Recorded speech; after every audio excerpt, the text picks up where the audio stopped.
sekarang kita udah sampai di shelter Yayasan Nata Satwa Nusantara. Kita akan main bareng sama anjing-anjing yang ada di shelter Yayasan Nata Satwa Nusantara. Dan nanti kita juga akan ngobrol bareng sama salah satu pengurus di Yayasan Nata Satwa Nusantara. Jadi ayo ikut kita buat main sama anjing-anjing di sini. Halo Kak Ica. Halo, apa kabar? Baik Kak. Kak Ica apa kabar? Baik. Ayo kita langsung ngobrol yuk. Yuk, ayo Kak. Apa kabar Kak Ica? Baik dong. Baik, ya. Alhamdulillah, luar biasa. Alhamdulillah. Smart Heart juga oke ya? Aman, mantap. Oke Kak Ica. Oke, ini siapa nih namanya? Rulet. Ini Rulet dari mana dia? Dia dari mana ya? Jakarta Pusat sih dia. Di Jatuhnya rescue. Iya, di rescue. Oke, boleh Kak Ica mungkin bisa ceritain ke para smart friends, kita nyebutnya para smart friends. Oke. Yayasan Nata Satwa Nusantara tuh apa sih? Berdirinya kapan? Terus awal terbentuknya tuh siapa nih yang mencanangkan ayo kita buat lembaga yang membantu para hewan-hewan terlantar, itu gimana sih Kak? Boleh ceritain nggak? Oke. Jadi dulu itu kita adalah sebuah kumpulan dari orang-orang yang peduli dengan hewan gitu kan ya. Nah kita ini awalnya rescue masing-masing, taruh rumah masing-masing, nanti cari dokter masing-masing, terus kita bertemu dan kita kayak bikin, ini kita kalau hanya sendiri aja seperti ini kita nggak akan bisa menolong banyak gitu kan. Dan kita juga supaya lebih kuat, supaya visi misinya lebih besar, lebih banyak hewan yang bisa dibantu, kita bikin yayasan aja gitu. Nah itu awalnya kita mulai dari tahun 2014 ya, kayak begitu. Lama-lama ya kita berdirilah Nata Satwa Nusantara itu tahun 2019. Oh iya, 2019 ya. Oke. Siapa tuh Kak orang-orang yang ada di belakangnya Nata Satwa nih? Ada Ibu Davina Veronica, terus ada beberapa pembina yayasan, ada pengawas yayasan. Sih. Oke. Terus sempet lihat nih di sosial medianya Nata Satwa Nusantara ya, A Brick for Love. Iya betul ya Kak? Betul. Nah itu apa sih Kak? Boleh ceritain nggak? Oke, jadi aku cerita ya, ini tempat sebenarnya kita masih sewa. Oke. Kita sewa dan kita itu dari awal 2014 itu kita udah 3 kali pindah. Dari awal 2014. Udah 3 kali pindah. Oke. Dari Karena sebelum Nata Satwa bahkan kita udah 3 kali pindah karena ya lingkungan, terus juga ada pemiliknya yang mau jual lahan, ya ini aja nih kita udah diwanti-wanti, ini udah dalam proses jual karena ini kan udah mulai rame ya perumahan-perumahan. Jadilah kita kayaknya harus punya sendiri deh, permanen gitu. Jangan sampai kita pindah-pindah terus, kasihan hewan-hewan yang proses apa ya adaptasi itu lama loh gitu, kasihan buat mereka. Jadi kita bikinlah A Brick for Love. Itu maksudnya adalah bata untuk cinta ya. Iya betul. Kenapa kita pakai A Brick for Love itu? Karena with small donation kita bisa create a better world buat mereka gitu. Oke, jadi brick by brick lah ya gitu ya. Brick by brick, sedikit lama-lama menjadi rumah rehabilitasi permanen seperti itu. Ya semoga bisa tercapai ya si A Brick for Love itu. Amin. Ya Kak ya. Nah Kak Ica kemarin sempat dengar nggak Kak ada yang berita kalau ada beberapa ratus anjing dibawa ke kota tertentu untuk dijagal, untuk dimakan. Nah itu dari Nata Satwa sendiri kan sebagai shelter gitu ya, sebagai penggerak di perihal hewan, kesejahteraan hewan gitu, mendengar berita ini ada heboh gitu nggak sih Kak di dalam komunitas atau gimana, atau tanggapan dari Kak Ica-nya ada tanggapan nggak nih Kak? Kalau kita ya, ini kan sebenarnya perdagangan daging anjing ini terjadi sudah sangat lama dan di berbagai daerah di Indonesia ya. Tuh. Jadi gerakan anti dog meat ini udah mungkin 1 dekade lebih ya Diperjuangkan gitu. Dan kemarin itu adalah yang paling terbesar yang ketangkep tangan gitu. Ya kita ya antara kita senang karena pemerintah akhirnya melihat gitu. Karena selama ini kan kita udah teriak segala macam itu nggak ada juga kan, nggak ada dorongan dari pemerintah untuk mengilegalkan gitu, untuk membuat undang-undangnya gitu. Karena ini kita nggak hanya bicara tentang kita sayang hewan aja gitu, tapi ini bicara tentang kesehatan nasional. gitu ya. Karena apa? Karena zoonosis itu ya. Iya, zoonosis. Anjing yang 226 yang dibawa itu kan dari Jawa Barat ke Semarang ya. Iya. Terus ini salah satu dari anjing itu diotopsi positif rabies. Oh, berarti sudah ada yang positif rabies Sudah ada. ya? Salah satu dari yang mati. Dari yang mati. Ya itu kan sama saja. Ini baru ketahuan loh. Yang sebelum-sebelumnya gimana gitu Betul, kan? betul. Kan kalau misalnya dari yang belum bebas rabies terus melewati Jakarta yang sudah bebas rabies melewati yang lain, Betul. itu kan sama saja kita membiarkan zoonosis ini menyebar ke berbagai daerah kan seperti itu gitu loh. Nah, faktanya hanya 7% yang menikmati daging anjing, tapi 93%-nya itu akhirnya ikut Menerima resiko juga gitu. Dan rabies itu nggak main-main. Rabies itu once you get infected, 100% you will die gitu. Iya, kan. betul. Gitu loh. Jadi ini kita nggak cuma sekedar membahas ekonomi, membahas sayang hewan, enggak. Ini tentang kesehatan nasional. Dan udah berbagai negara ya, udah membuat pelarangan, undang-undang pelarangan di negaranya. Terakhir Korea Selatan itu paling parah ya. Itu Betul. benar-benar terang-terangan dieksekusi di depan publik gitu. Itu Korea Selatan berhasil membuat undang-undang. Indonesia kapan? Berarti memang concernnya nggak cuma di kesejahteraan hewannya aja, tapi juga kesehatan nasional ya Kak ya. Gitu. Karena memang seperti yang kita tahu rabies itu zoonosis dapat menular dari hewan ke manusia dan manusia ke hewan. Betul. Dan itu bisa aja udah terjadi sebetulnya yang kita nggak tahu karena kan ini baru ketangkap sekarang gitu ya. Betul. Oke, berarti ada betul ya Kak yang rabies ya? Ada. Oke, untuk kalau di shelter sendiri nih Kak, adakah yang pernah terjangkit nih Rabies? Rabies Wah, gitu atau virus-virus lain gitu? Dulu sempet ya kalau wabah itu kita distemper dan parvo gitu. Itu tahun 2017 lah. Memang sempat banyak yang mati gitu. Nah sejak saat itu yang tadinya kita vaksin itu setahun sekali, kita membuat program vaksinasi itu menjadi 9 bulan sekali. Dan kita bikin app sendiri, aplikasi sendiri untuk bisa diakses oleh semua pihak yang ada di yayasan untuk melihat recordnya. Kapan si A terakhir divaksin, kapan terakhir di di obat cacing, obat kutu, itu ada jadwalnya semua. Nanti juga ada alarm buat yang due date-nya tanggal segini, karena kan kita ratusan ya ada di sini. Jadi manajemennya juga berbeda dengan manajemen rumahan itu atau manajemen klinik gitu. Jadi ya kita memang lebih ekstra mengcover kesehatan mereka dibandingkan dengan hewan peliharaan di rumah gitu.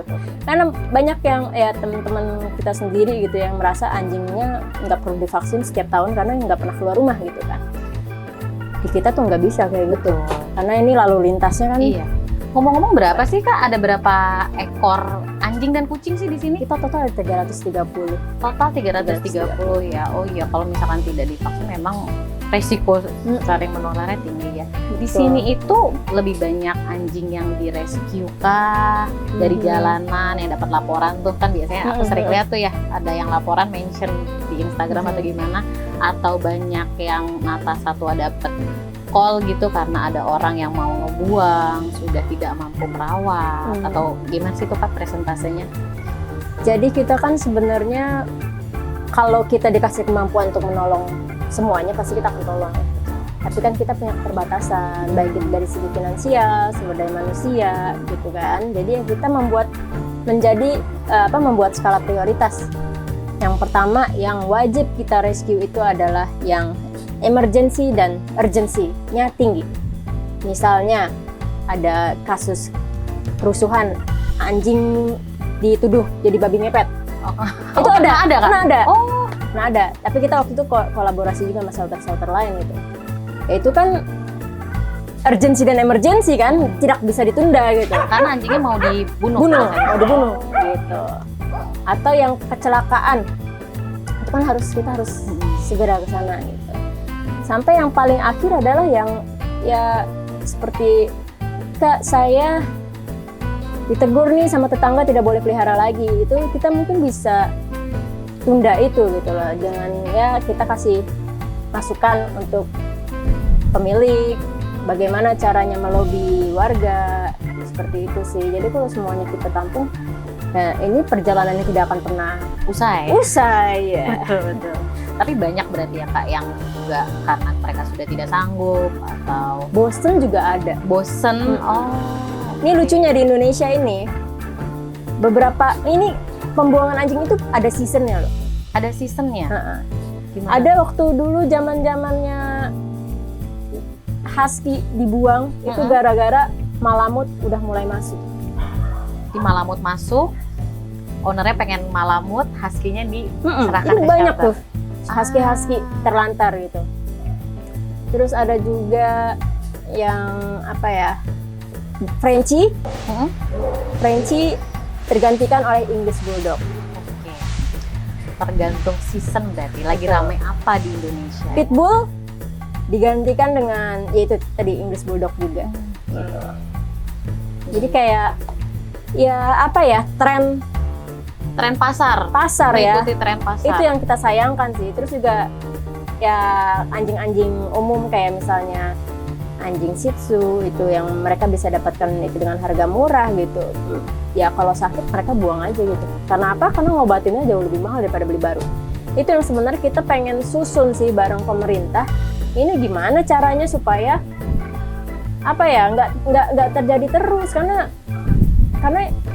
akar masalah dari banyaknya penelantaran anjing adalah ya kita tidak punya aturannya gitu. Cenderung Oke. menggampangkan orang Menggampangkan. Indonesia itu karena nggak ada undang-undang yang mengatur tentang kekerasan hewan. Betul. Oke. Kita dari Smart Heart nih, kita punya campaign nih Kak, namanya Dog Needs Love. Oke. Anjing membutuhkan cinta. Sama seperti Rasa kita ya. sayang. Betul. Jadi semua sih sebenarnya butuh cinta. Cuma karena kita kan di sini banyak anjing nih di Nata Satwa nih terutama. Sebenarnya pemenuhan rasa cinta untuk anjing-anjing di Nata Satwa nih gimana sih? Apakah mereka tuh sebenarnya happy nggak sih Kak di sini? Terus apakah makanannya gimana? Apakah dengan makanan mereka merasa penuh, merasa disayang atau gimana? Atau mereka sebenarnya happy nih main sama teman-teman di sini? Gimana tuh pemenuhan rasa sayangnya anjing-anjing sih, terutama yang ada di sini? Jadi apa ya, indikator hewan ini merasa bahagia ada ketika dicintai. Bagaimana bahasa kita mencintai mereka adalah memenuhi 5 kebebasan hak mereka. Five freedom. Ya. 5 bebas dari rasa lapar, bebas dari rasa haus, sakit, berpenyakit, bebas berekspresi, dan bebas ya pokoknya bebas lah. Dan ini kita usahakan untuk penuhi gitu. Ya tiap hewan beda-beda ya. Ada yang kita di sini kan banyak yang senior juga. Pakannya mesti beda. Pakan senior itu yang proteinnya rendah, kayak gitu. Terus ada yang masih bayi-bayi, dia butuh protein yang tinggi. Jadi mesti disesuaikan gitu. Dan terus yang sakit juga beda-beda gitu. Kita bantu obati, dan itu suatu pemenuhan kebutuhan yang Nata Satwa juga udah coba untuk kita penuhi nih kebutuhannya mereka ya, agar mereka juga merasa disayang. Oke deh kalau gitu, kira-kira kalau dari Kak Ica sendiri nih ada kayak harapan gak sih atau visi misinya Nata Satwa tuh gimana untuk Indonesia lah gitu, untuk masyarakat Indonesia, ada nggak sih Kak harapannya? Saya nggak tahu ya, ini mimpi saya terlalu tinggi atau terlalu mustahil untuk terjadi gitu lah. Saya ingin Indonesia ini menjadi negara yang ramah hewan. Seperti di Turki lah, kita bisa hidup berdampingan dengan mereka begitu. Karena ya kita kan sama-sama makhluk penghuni bumi gitu kan. Kita sama-sama punya hak untuk hidup di sini gitu lah. Dan ya supaya apa? Supaya sebenarnya tujuan besar kita adalah suatu saat tidak dibutuhkan lagi Nata Satwa Nusantara. Karena apa? Karena semua masyarakatnya mengerti, paham, dan memiliki sifat balas asih. Jadi kalau ketika mereka melihat anjing yang sakit tanpa harus melapor ke organisasi tertentu, mereka bisa take care sendiri. Kayak begitu sih gitu. Karena ya tujuan utamanya adalah itu ya. Hewan-hewan ini bukan hanya tanggung jawab organisasi saja. Kesejahteraan hewan ini adalah tanggung jawab dari pemerintah daerah dan juga masyarakat. Jadi ayo sama-sama itu bareng-bareng gitu lah. Ya kita bikin Indonesia ramah hewan gitu loh. Gimana caranya ya? Mulai dari edukasi dulu, edukasi anak, edukasi sepupu, keponakan, tante, om, atau tetangga gitu. Mulai dari itu dulu gitu. Karena apa? Karena nanti yang memegang peranan di bangsa kita ini kan nanti adalah anak-anak cucu-cucu kita nanti gitu loh. Jadi ya kita mulai dari edukasi. Ini kita ingin sih approach pemerintah untuk pelajaran mengenai mengasihi binatang itu masuk ke dalam kurikulum. Wajib untuk edukasi formal gitu. Jadi ya udah menjadi patokan lah untuk bangsa Indonesia supaya menjadi baik adalah mereka dididik untuk berwelas asih pada hewan. Merinding loh aku. Ya nggak tahu ya, kira-kira bisa nggak Dok Wiwat? Kira-kira bisa nggak? Kalau dilihat dari situasi sekarang sih kayaknya belum ya. Karena dari masyarakat aja juga banyak kayaknya aku juga melihat di mana manusianya aja belum sejahtera. Kenapa kita harus fokus ke binatang? Padahal manusia itu bisa sejahtera kalau misalkan hewan sejahtera. Betul, itu yang kita belum mengenal konsepnya. Si One Health itu kita belum mengenal konsepnya, dan emang nggak ada yang menggembar-gemborkan juga. Jadi memang mulanya dari edukasi. Aku setuju sih sama Kak Ica. Semoga ya beberapa dekade. Semoga gitu ya. Harapan Kak Ica bisa harapan kita semua bisa terwujud. Oke Smart Friends, nah sekarang kita masuk ke sesi pertanyaan yang udah Smart Friends tanya di IG Smart Art Indonesia untuk Nata Satwa Nusantara. Oke Kak Ica, pertanyaan pertama, pernah nggak sih Kak merasa capek atau jenuh kalau lagi merawat anabul yang ada di shelter? Namanya manusia pasti bisa merasakan lelah ya, saya kan bukan angel ya kan, tapi itu tidak membuat kita menyerah. Itu indikasi ketika capek adalah kita berarti harus lebih kuat lagi. Ya jenuh pasti jenuh, karena apa ya? Karena kita kerjakan ini kayak udah nyari 10 tahun kok masih sama gitu, nggak ada yang improve gitu loh, gitu ya. Mungkin nanti kita bisa bebas dari rasa jenuh ini ketika yang kita sebutkan tadi itu Indonesia sudah bebas, goalsnya sudah tercapai. Ya sudah ramah hewan gitu. Tapi kalau jenuh mah ya namanya manusia kan tinggal nonton Netflix. Iya, udah habis itu jenuhnya hilang. Ngelihat main sama dia juga jenuhnya hilang. Oke. Pertanyaan kedua nih Kak, apa sih tanda-tanda anabul yang kita rescue itu udah kenal sama kita, terus nurut, terus gimana sih cara anabul yang kita rescue itu nunjukin rasa sayangnya sama kita? Oke, jadi memang ada beberapa case ya, mereka ini takut sama manusia. Jadi cara mengetahui mereka sudah nyaman atau belum sama kita adalah ketika mereka kita dekati, mereka tidak menampilkan gigi taringnya, tidak mendirikan bulunya gitu. Jadi makanya kita juga nggak push mereka untuk ayo dong sayangi aku, kamu kan disayang, kamu harus sayang balik, enggak gitu. Kita kasih mereka waktu. Jadi biarkan mereka mendekati kita gitu. Biarkan mereka mendekati kita, bukan kita yang maksa ya Kak ya. Karena kalau nge-push itu bikin mereka semakin susah percaya sama kita gitu. Nanti lama-lama mereka akan membuka diri. Biasanya awalnya gimana tuh Kak mereka membuka diri? Kelihatannya ya mereka nyamperin kita cium-cium gitu. Awalnya gitu terus mulai gesekin badannya, terus mulai tatapan matanya itu udah bukan takut lagi, tapi kayak with smiling gitu kan. Iya. Ada beda ya, ada raut wajahnya ya. Terus ekornya mulai wiggling. Nah kayak ini begini contohnya ya, baru diomongin kayak begini, kayak gitu ya. Itu berarti dia udah nyaman. Oke.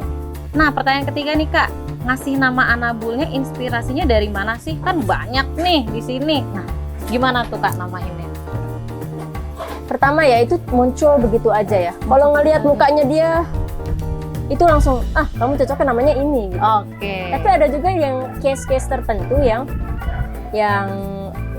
menginspirasi kita. Misalnya si Capsa, Capsa, Roulette sama Poker ini. Capsa, Roulette, Poker. Dulu di dirawat oleh seorang bapak namanya Pak Remi. Oke, Pak Remi. Remi kan kartu ya, kita Oh, iya. ingetnya itu kayak main kartu. Jadi kita samain aja lah nih, permainan kartu semua gitu. Oh, jadi namanya nama-nama permainan kartu. Oke, gitu salah satu salah inspirasinya satu ya. inspirasinya. Oke. Ada pertanyaan lagi nih Kak. Ada layanan apa aja sih di Nata Satwa? Ini layanan apa ya? Nah, iya, layanan apa nih? Ya, mungkin program kali ya. Mungkin ya. Program kita yang pasti ada edukasi ya. Sebenarnya visi misi kita pertama itu adalah edukasi. Karena ya itu tadi, untuk membuat Indonesia ramah hewan ya, kita perlu mengedukasi bangsa gitu. Via apa biasanya Kak sih edukasi ini? Bisa lewat sosial media, Oke. kita juga bisa datang ke sekolah-sekolah. Oh, pernah ya? Ada Pernah, kayak gitu ya? atau ikut seminar, menjadi pembicara di seminar di kampus-kampus kayak begitu gitu. Terus ya kita ada program penyelamatan. Gitu. Sebenarnya program penyelamatan ini adalah contoh juga buat masyarakat kalau misalnya ketemu hewan sakit itu mesti ngapain sih? Gitu. Ya beginilah contohnya. Terus juga ada program yang volunteer. Kita di sini sering menerima anak-anak magang dari kedokteran hewan gitu. Jadi selama 2 minggu mereka di sini atau bahkan ada yang sebulan gitu mereka di sini untuk belajar sekaligus untuk membantu kita kayak gitu. Terus apa lagi ya? Edukasi sudah. Jadi sudah. Kayaknya udah. Udah, itu aja Kak. Oke. Nah, pertanyaan terakhir nih Kak. Kalau mau bantu Nata Satwa, gimana caranya? Bantuan yang paling kita harapkan itu adalah mengadopsi mereka. Mengadopsi mereka. Itu paling pertama. Karena apa? Meskipun mereka terlihat happy ya, tinggal di sini, meskipun kesehatan, kebutuhan mereka terjamin di sini, tapi mereka butuh rumah, butuh kasih sayang utuh dari keluarga gitu. Karena mereka ini bagian dari anggota keluarga. Sedangkan kalau di kita kan ya kita punya tangan hanya segini, gimana cara membelai semuanya misalnya begitu kan. Itu sih yang kalau mau adopsi gimana tuh Kak? kalau mau adopsi nanti bisa hubungin divisi adopsi kita. Nanti ada form yang harus diisi, form adopsi. Terus kita survei, wawancara, silakan, terus bisa visit kita, silakan pilih yang mana yang cocok sama kita gitu. Sama adopternya gitu. Terus juga buat yang mau nggak bisa adopsi, mungkin bisa berdonasi. Berdonasi juga macam-macam caranya, bisa donasi langsung berupa makanan atau dana, itu bisa, atau bisa membeli merchandise kita. Itu ada semua di sosial media Nata Satwa ya. Paling kayak gitu Smart Friends kalau emang mau ngebantu Nata Satwa. Ada lagi. Apa lagi? Paling simple. Apa tuh? Edukasi lingkungan kalian.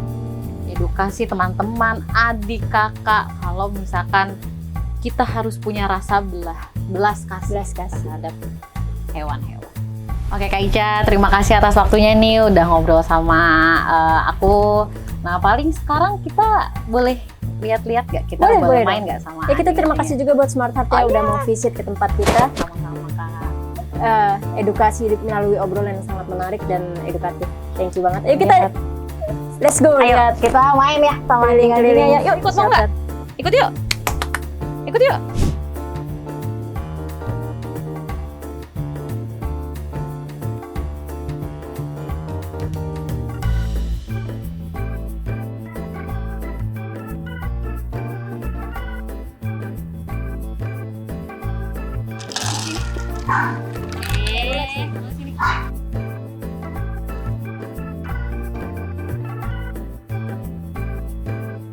Kami dari Smart Heart Indonesia dalam program Smart Heart Care, Smart Heart Share ingin memberikan apresiasi sebesar-besarnya terhadap Yayasan Nata Satwa Nusantara dalam perjuangannya untuk kesejahteraan hewan terlantar.